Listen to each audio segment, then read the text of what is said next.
یہ بات ہے قرآن کی۔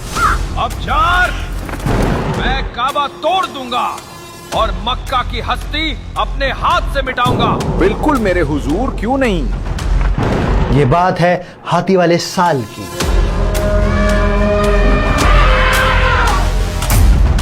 یہ بات ہے اس انسان کی جس نے اللہ کے گھر کعبہ کو گرانے کا ارادہ کر لیا۔ کتنا خوبصورت ہے میرا کلیسا، اب پتا چلے گا دنیا کو میں ہوں ابرہہ یمن کا حاکم، اور میرا یہ گرجا گھر چھین لے گا مکہ والوں کے پیروں کی زمین۔ یہ ہوگا اب نیا کعبہ۔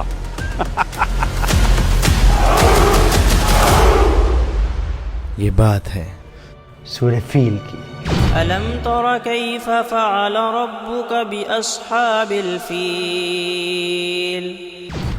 جب بھی قرآن کے اس ترجمے کی آواز کانوں میں پڑتی ہے نا، میرے تو رونگٹے کھڑے ہو جاتے ہیں۔ کیا تم نے نہیں دیکھا کہ تمہارے پروردگار نے ہاتھی والوں کے ساتھ کیا کیا؟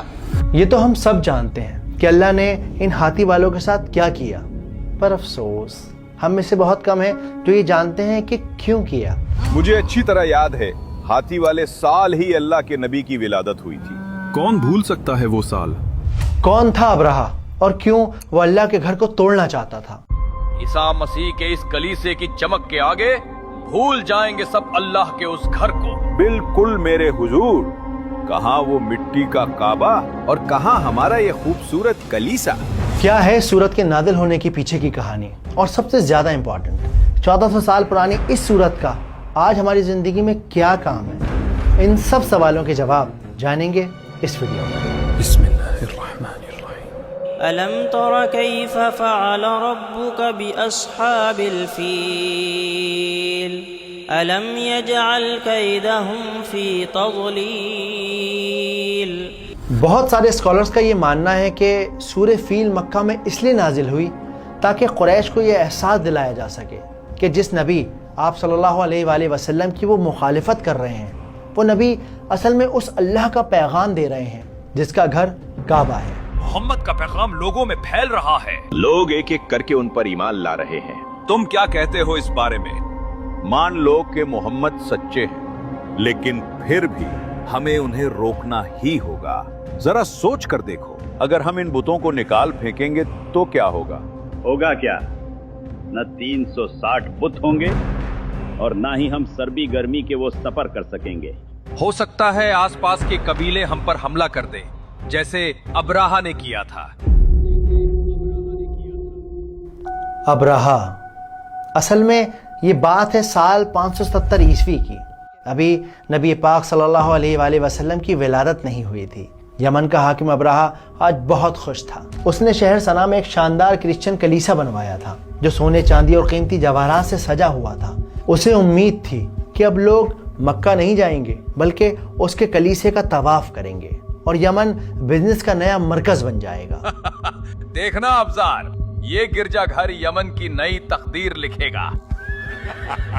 وقت ریت کی طرح ہاتھوں سے پھسلتا رہا، لیکن کعبہ کی شان میں کوئی کمی نہ آئی۔ ہر روز سورج کی پہلی کرن کے ساتھ الگ الگ ملکوں کے نہ جانے کتنے قافلے مکہ کی گلیوں میں داخل ہوتے۔ یہ دور دراز علاقوں کے لوگ کعبہ کا طواف کرتے، اپنے بتوں کو چڑھاوا چڑھاتے اور پھر تجارت کر کے اپنے اپنے ملکوں کو لوٹ جاتے۔ مکہ میں ہر طرح کا ہنر ہے۔ صحیح کہا۔ آؤ کچھ چاقو خریدیں۔ بازار کی وہ رونق کعبہ کی برکت کا ثبوت ہے۔